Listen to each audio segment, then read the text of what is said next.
Hello and welcome back to Factorio Tightening the Belt Megabase Guide. I'm Xterminator and thank you for joining me. We are back here and I've done a little bit of bootstrap setups here to kind of get us rolling for this episode. So I've set up a very temporary engine build and he is just making some engines. We're going to actually make a car here. I've researched automobilism and then we're going to build up some engines so we can make locomotives. Again, this is like really temporary, just enough for a couple locomotives in the car so we can start doing some rails, and then we will actually obviously make a very proper, much larger engine build here in the near future for Blue Science. And then I've also set up another very temporary rail thing here to just make us some rails as well. So I've stuck the stone and steel in a box and they're making iron sticks. These guys, that's what they require. One of the only things in the game aside from lights, I believe, that actually require the iron sticks. And then engines are just the pipes, gears, and steel. I'm just pulling the gears from this box and the pipes are just pulling from here, and the steel I put in a box. So that is going pretty well. I'm actually going to put a little more steel in there.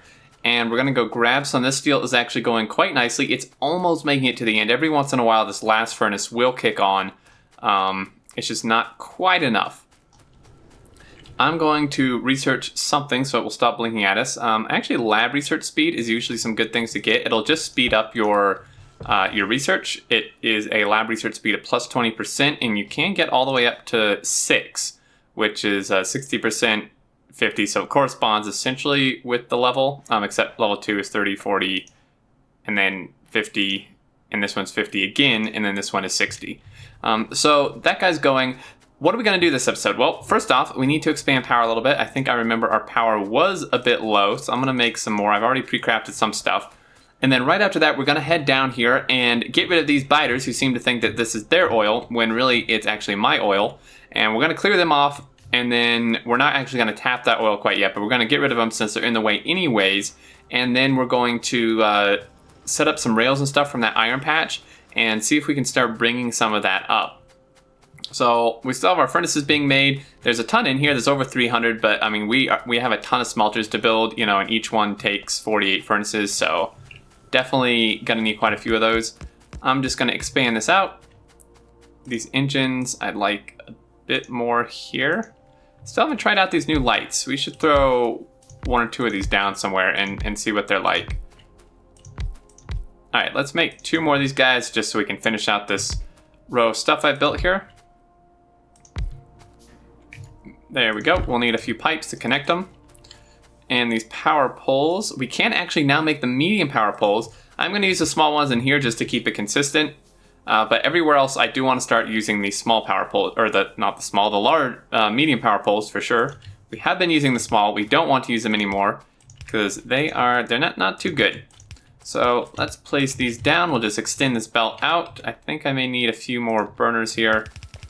And you don't, early game, the burners aren't as necessary as I may have led you to believe. I still like using them because force of habit, but then I think it's just safer in general.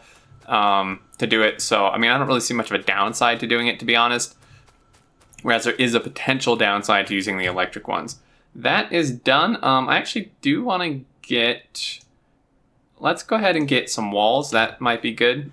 Oh, man, look how fast that goes. That is awesome. That was really quick. Rail signals we will get as well, just so we have them. This guy's not powered, but he's not actually mining anything yet.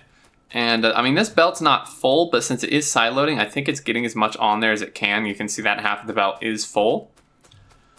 So let's go ahead and make a car. We just need some engines, so let's go ahead and grab those, and then we will go down and say hello to those biters. And I've also made myself a steel or a heavy armor that is made from steel. It has quite a bit more durability, 5,000 compared to 1,000, so 5 times the durability and more resistances as well, which is going to be very helpful.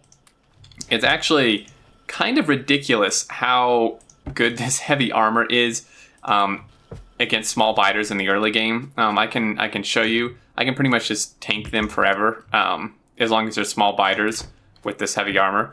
So we're gonna load up. I think, I have 200 ammo. Let's grab a little bit more ammo. Let's be prepared. That should be more than enough. And we'll head down that way. Have we found any other resources? We have not yet.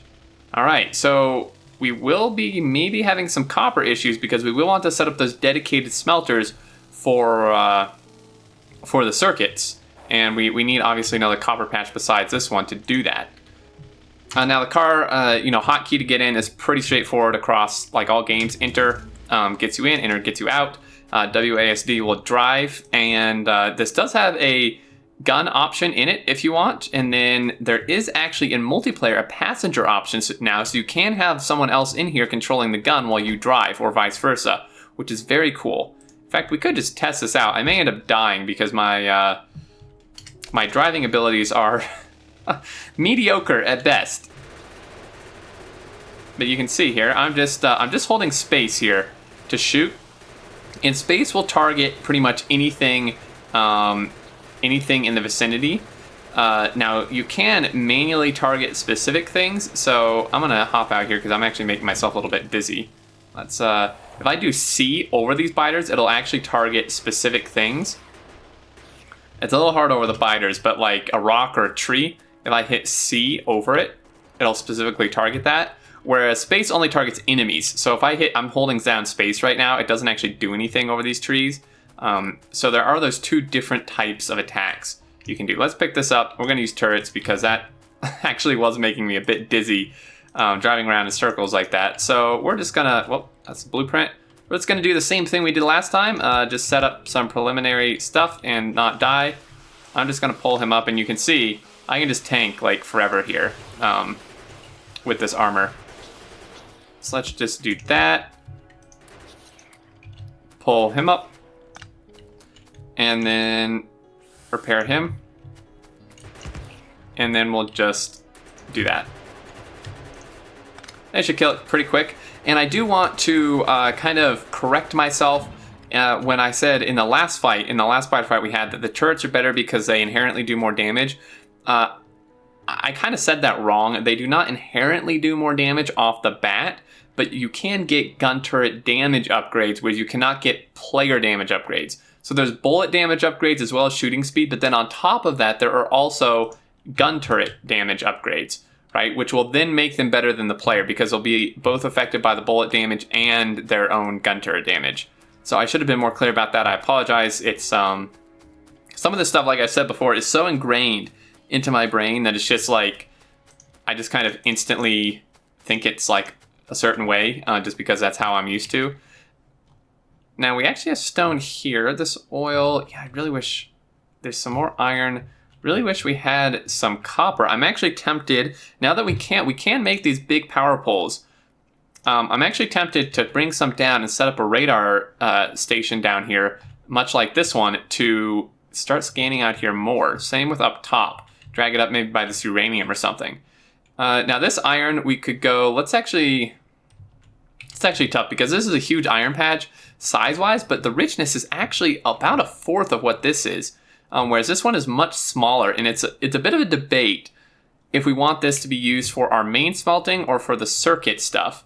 Because I feel like, well, probably, I mean, this one's already kind of like on this side of things, so bringing it up to the circuits would be better. This one we'll have to do some sort of wonkiness with. I might actually do a full double rail system, and then just bring this over and tie it in rather than having these weird like singular rails snaking everywhere. So let's go ahead and clear this off a little bit. I really wish I had bots right now. Luckily there's not too many rocks on here. And we actually did not bring any rails, but what I will do is I will preemptively, because there's nothing that is going to attack us down here yet, so I'm going to preemptively set up some radar. Let's set it down at the bottom here. I can make some radars. We'll make 4 again, because it scans pretty darn quick when you do 4 of them. So we'll just, was that not 4? So that's a turret. What am I doing? Did I make a turret instead of a radar? I really didn't want your turret. All right, so we're gonna do that. And then I am going to place a couple turrets down here because eventually they will start making the natives angry. So let's throw those in there. And then these guys, we will just drag back. And you can actually do this while in a car. I'm just gonna place these like this for now, just to start with, because, you know, it's a little hard to make 90-degree angles with the car. So we're just going to drag these straight to about here. And then I will make all that I can. And we will take the car now. And R to rotate which direction he is as well. Hop in and let's, so again, if I'm holding left click here, if I just drive, it will do the same thing as if I'm walking, which is very nice. Much quicker than me actually walking until we hit trees, of course. It's a little bit of a problem. I can run through them, but alternatively, I think I'm gonna shoot him. Because I think it is actually faster with this car to shoot the rocks than try to drive through them. You stupid trees, let's go, come on.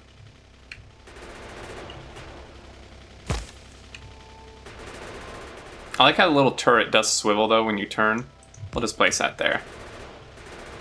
So this is a case where it'd actually probably be faster just to walk, but once we get through this forest it will be a lot quicker. And there's our radar station, so I should be able to actually just connect this guy up right here. There we go. These I will get rid of 3 just because they are extra power, and I think they were, are they done scanning? These ones will pretty much take care of the rest. I am going to leave 1 just so we can have this revealed area down here, this you know, constant coverage. But we certainly did not need all 4, especially because, you know, they do take a bit of power. They do take 300 kilowatts apiece. All right, so let's run up here and let's get all the rails that we have. And some engines. We do have engines. We can make locomotives. We just need a little bit of steel, which should be quite a bit built up in this box. We actually have 1,000. It's a bit deceiving how much this makes. I wouldn't actually think it'd be making this much this quickly, but it's doing very well. So we're just going to grab some steel. For now, I'm just going to do, let's see. Normally I would do like, so train size. Train size is an interesting subject. It's both personal preference and also your base size as well as your general layouts. Typically, the smallest train I like to do is like a 242 is what you would call it. 2 locomotive, 4 cargo wagon, then 2 locomotive on the other side. So this is a double-headed train. Many other people do prefer to do single-headed trains, and that just comes really down to personal preference, is single-headed or double-headed trains. I have done double-headed trains pretty much my entire time in Factorio because they just made more sense to me, and I actually found them simpler to set up because when you do single-headed trains, you require some sort of loop or way to exit through the station rather than backing back out, which in my mind makes things a bit more complicated. However, once we do get to Megabase stage, I feel like I do actually want to give the single-headed trains a try. Mostly for performance reasons, which I'll get into later, but as a summary, and I'm just trying to figure out, we really need the rail to like come this way, but I mean, most stuff shouldn't be sticking out past here. I could have it come this way. Although coming over here and then past this and around would work-ish. Yeah, I mean, the iron smelters are over here anyways, so are the steel. Okay, so let's collect a bunch of stuff to craft these. But yeah, so pretty much to summarize the performance thing, I'm not going to go into much detail because it's more high level than what we're trying to do right now. But the more train entities, so locomotives or cargo wagons you have, the more game performance they take. It's actually irrelevant how big the train is, it's just the importance is how many train entities you have. So doing a single-headed train is going to be better than double-headed because, you know, you don't have those extra locomotives on the other end. Let's go ahead and pick this up, and then I did want to actually set up, sorry, I'm a little bit scattered. I have a solid plan, but for some reason my brain is deciding that it does not want to actually follow that plan. What we're going to do is we're actually, no. Don't do that. Here's a good practice. If you're going to pull something, pull it from the end of the belt after the things that primarily need it have gotten it. So this guy, and we're actually going to use a filter inserter. So this is the first time we're going to use a filter inserter. And these guys are really cool because they allow you to specifically pick what items you want. Since I'm putting this into a box, if I were to use anything except a filter inserter, it would put both inserters and belt into the box, right? Because it doesn't have a preference, and since it's not an assembler that has a set recipe, it's just a box. it'll put both in here, and I don't want both. Actually, I do want both, but actually, do I want both? Probably, but it's not going to do it in even quantities either. Is the problem. So we're going to filter and sort. I primarily want belts.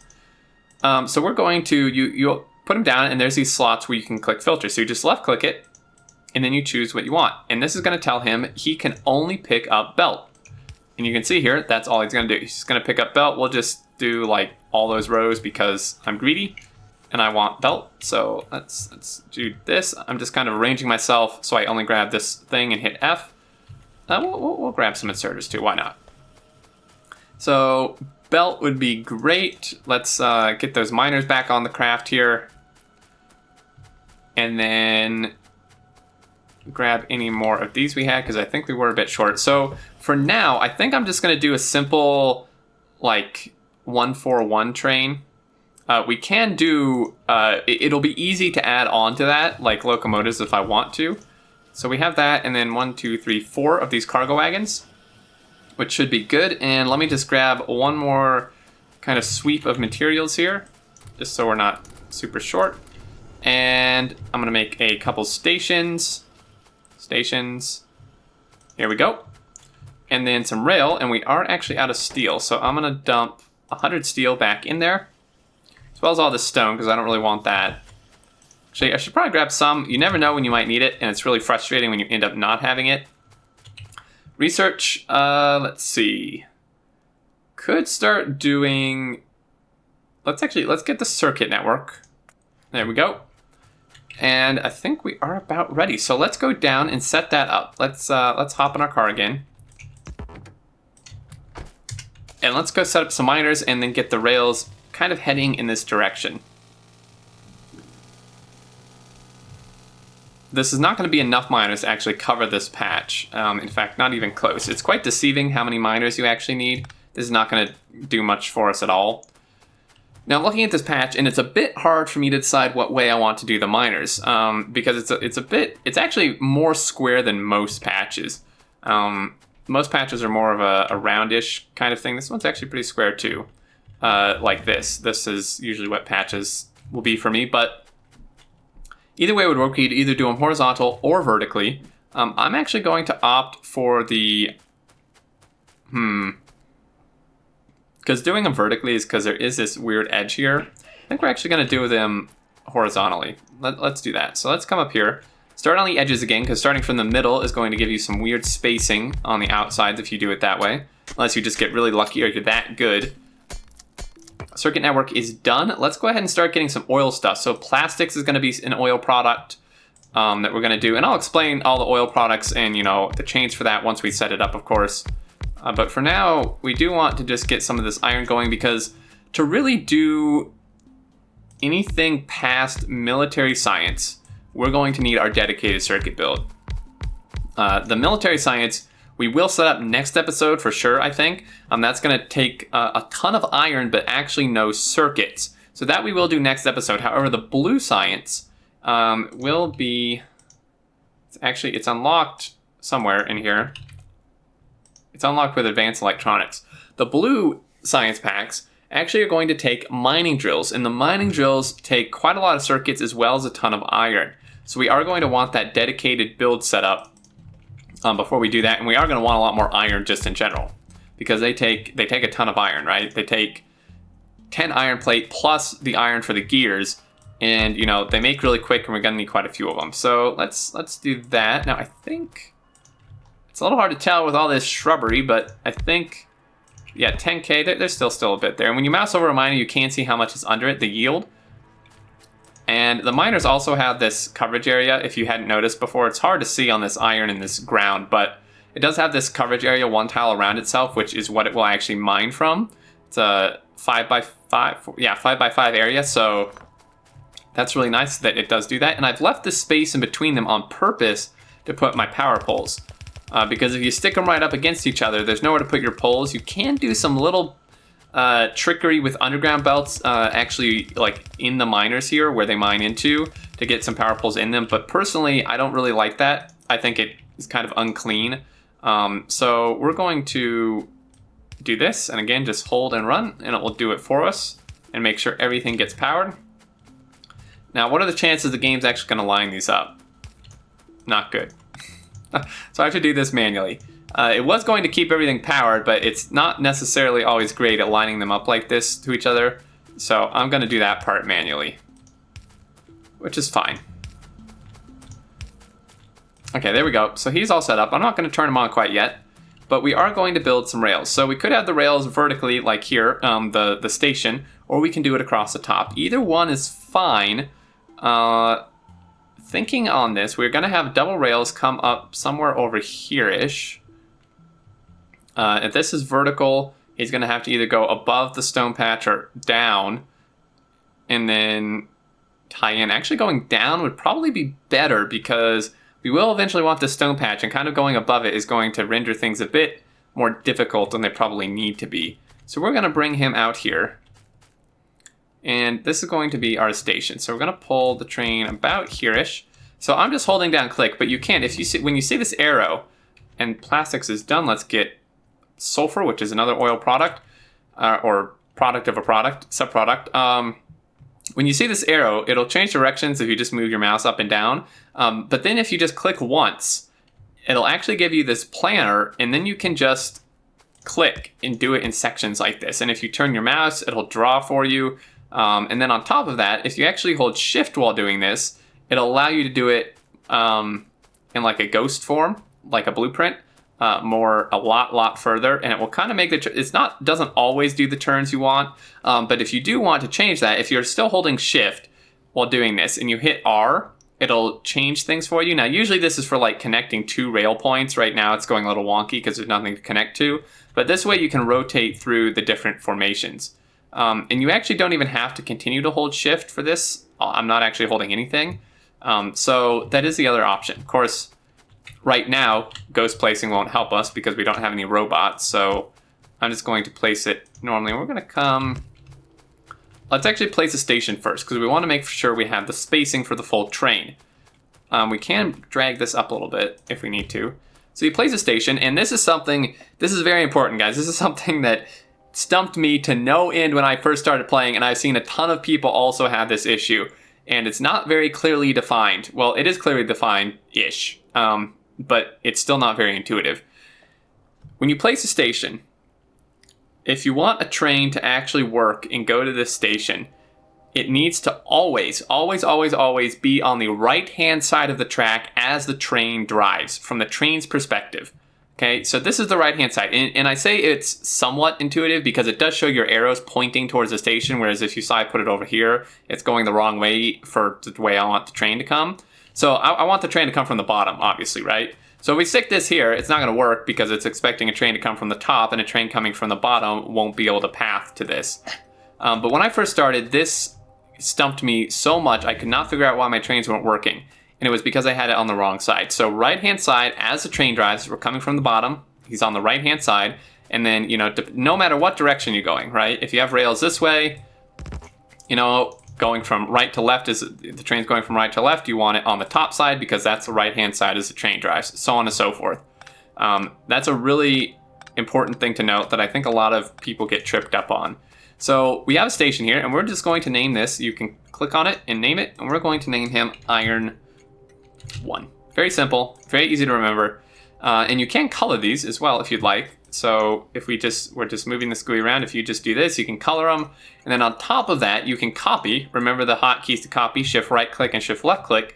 Copy this onto a locomotive, and it will copy the same exact color so you can color your train locomotives, which is very cool. So we are actually going to color this for now. If I can find some sort of a decent blue here, somewhat matches the iron. I thought I had one for a second. Let's bring the red down a little bit, bring the blue. That is actually somewhat close-ish. We'll just do that, that's close enough. So now if we place this guy here, when you go to place a train, it has these little squares, and this will show you where the train lines up. It'll give you a set of 5. So if you do this, it shows you where they're gonna line up, but it also will lock the locomotive to the station, right? So this lets me move freely, but once I go into this spot, it locks it here, which is really nice because this guarantees you that this is the spot the train's gonna go so you can line up all your inserters in import. So we're gonna do We're going to do, I don't know why I made 4. We're just going to do a 1-4-1 here. I'm not doing single-headed for this because, first off, I highly doubt that this rail system is not going to be permanent by any means, because this patch is going to be gone. So is this rail system, since our base is actually going to be extending down here. So I'm not going to go to the trouble of making a loop thing and such. We will do that once we get into our main rail system and the base gets a lot bigger. So for now, let's see, 1, 2, 3. Yeah, we can probably get 4 lines.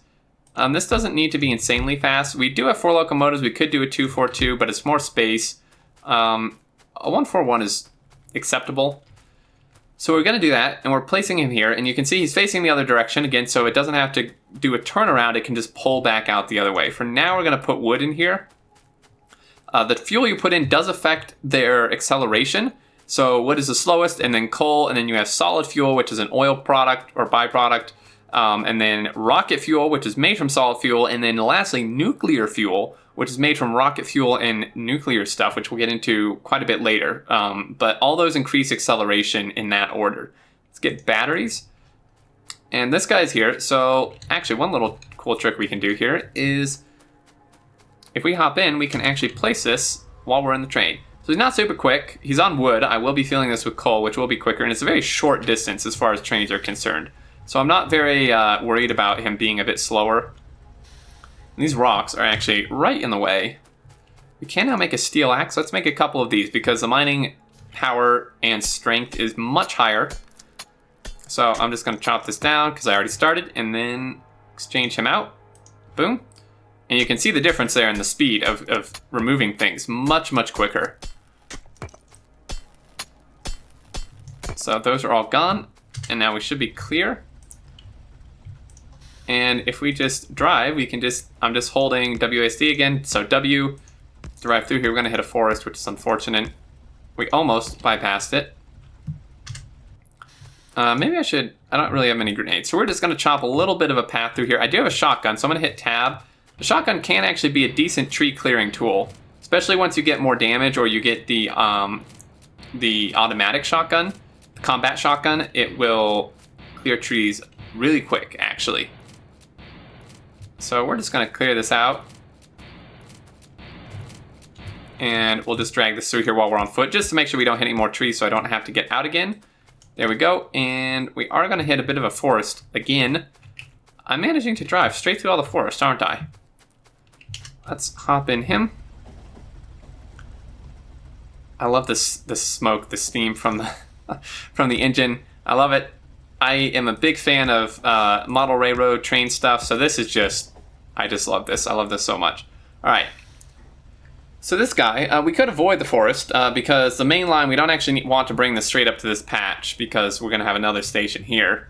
Well, let's actually do that. Let's turn him, avoid the forest, and then we'll tie the main line farther up. There is a little bit of a forest to go through here, unfortunately. Not quite want that curve, thank you. All right, batteries are done. Let's get advanced electronics. We are plowing through this research. It's kind of interesting. A lot of times, and it depends on how you're playing and you know, how you build your base and if you're new to the game or not, but it seems like it's either or, where you either advance and research much quicker than you're actually building the things you're researching, or in some cases, you're actually building the things quicker than you're researching them. I remember that when I first started and I didn't really realize how research worked or how to make good big research builds, I was actually building, like progressing through the tech tree with the actual builds quicker than I was researching things, which was a bit interesting. I prefer researching things much faster than I build them because then they're already ready when I want to build them. So this diagonal rail, it's not great looking. Like I said, you know, this is, considering the scale of things, you know, the base is probably going to be like this entire area. So this rail is all going to be moved. And the goal here is to mine this out as quickly as possible. It's not that high of a richness, so I'm hoping that'll be gone by the time we get down here, and then we can remove the rails. These rails, at least. So let's bring this up here. Now I'm going to actually hop out, and we're going to set up a little two-way main line here. The iron patch is down here, and we want him to tie in somewhere over there. So actually, our main line should be right about in this area. So if we do this, Now we'll get a little bit into signaling. I don't want to go too far into it. It's very simple with systems like this. It's when you get into like junctions that it starts getting a little bit complicated. So I'm leaving these 2 spaces. You can leave 1 space, but that is not great for multiple reasons. It's one, I don't think it looks good at all, and then it's a little bit wonky, like on curves and stuff. So I prefer 2. Sometimes 3 is actually good. When we do our main rails, I'm actually probably going to do a 3 space because it makes, for me personally, it makes junctions a lot easier to do in signal. If you do 2 spacing, it makes junctions harder to signal. In fact, you can't fit signals in some of it unless you do it in a very specific way, which I can never actually remember how to do. So we're going to do 3 spacing in between on our main rail line. But for this, we're going to do 2. And how this works is it's literally just like a street, right? So it's just one goes one direction, one goes the other. The directions, are probably going to depend on your preferred style where you live. I live in the US, so mine is going to be right-hand drive because that's how I'm used to. A lot of people prefer left-hand drive, and that's fine. I have played on maps with left-hand drive, and there's nothing wrong with it. I just am used to right-hand, so it's going to be a lot easier for me to explain to you guys. So right-hand drive, this is going to go this way, north, and then this is going to go south, right? So this guy is going to tie in just like this. And you can see it turns blue when there's a merge, so I'm just going to click. Now, it's very hard to see this darn shrubbery here. This ground cover is like right in the way of our demonstration. But you pull out a signal and it's like, whoa, information overload. It's actually not too much. So first off, let's address the little squares. This is really nice. This is something that was added actually not too long ago. And this shows you every single place a signal can be put. And this is super helpful because previously, before this was introduced, you kind of had to just guess or just know by heart. But here, this shows, a signal can be placed anywhere on the straight section on any of those spots. And here it just can't be placed like on the curve, right? You can't place signals on curves or on this merge. And then the colors, these lines, these yellow lines are rail blocks. And I'm going to, we're at 32 minutes, so I'm going to just go over this and then we're probably going to call it and I'll show you more next episode. But rail blocks, this is how signals work. If you played any sort of train game or you're into trains in real life, I'm sure you already know how this works. But if you haven't and you're new to the game, then this is how these work. So they create blocks, and a block is a section of a signal forms or even without signals. This entire thing currently is a block from here. You can see it's the same color line. From here all the way to the end, it's one block, which it's one section, right? Signals split these up. So if I stick a signal here, you can see that this now turns red. If I pull out a signal again, this is now red. So this is a separate block from this one because the signal split it, right? So from this signal all the way back to the station is the same block.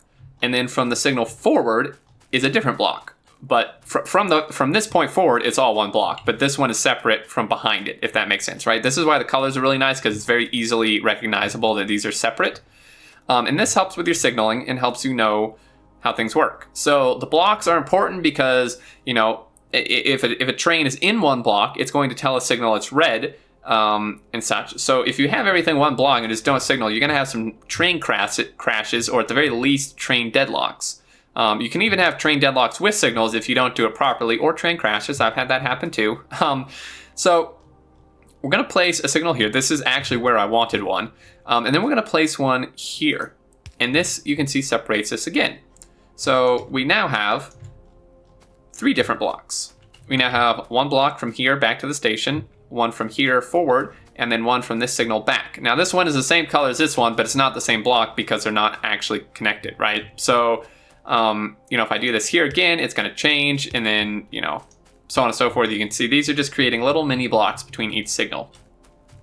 Now, why did I put a signal here? We will go more into this when we do junctions and in future episodes, but to very simply put it, this is how I finally learned signals. For the longest time, for like 2 years of playing, I never understood how signals worked. I could never signal worth anything, even after watching tutorials, and one of my awesome community members said it to me in a way that just stuck, and this is how I'm going to teach you because it just makes it so easy. Okay, Now, there are two types of signals. We will go into chain signals later, so don't even worry about those. For normal signals, you want them before a merge. And it's as simple as that. Now, if you only have normal signals, which I don't know why you would, because they unlock at both at the same time, for crossings, you want chain signals. And again, we will explain all that in detail once we get there. So for a crossing, you will want a chain signal. You do not usually want normal signals. There are exceptions. So you would want a chain signal, but we're not doing crossings and we aren't using chain signals yet. So for a simple merge like this, you want them before a merge on both rails. So this is why I put it here, right? These merge into one. So we want our signal here before the merge on this rail, and then we want a signal here before the merge on this rail. And what this is going to do is prevent crashes or deadlocks, right? If there's a train here, it turns both red, which makes sense, right? If there's a train here, we don't want a train from this direction plowing through and hitting it, and we don't want a train from behind him coming in and hitting it. So if you don't put these, you're going to have crashes or deadlocks because this guy's going to have no idea there is a train here because there's no signal, and he's just going to plow forward and hit it. Same with this way. And then this will stop. They're kind of intuitive. Like this will stop these two from hitting, even if there's no train here. If one train is coming through, like the second one train passes, it's going to make both these red. So, I mean, he's moving and he's already passed, right? So it's not going to stop him in his tracks, but he's already going through, which is going to stop any train from here continuing past this signal until the next block is clear. So then typically you would want another signal somewhere up here so that he can leave once this guy's clear. You wouldn't want one here because then what you're going to have is you're going to have like if this guy goes past and he's up here, doing this doesn't really work great until you get chain signals, which again we'll explain in a bit. But if you do this, this guy's going to be like, okay, it's all clear because the block, right? Blocks again. The block here, this red one between this signal and this one is clear, right? So he's going to continue forward and he's going to go through and then halt and be like, oh wait, this is red, I need to stop. And now he's going to block everything in here. So chain signals will prevent this from happening. We will go into that in the next few episodes, but for now I'm going to call it. I hope that gives you a very brief understanding of signals. Like I said, we will cover it in more detail and more in-depth here to come soon. So if you didn't understand, don't worry about it. I just wanted to kind of show you a quick demonstration here with how this works.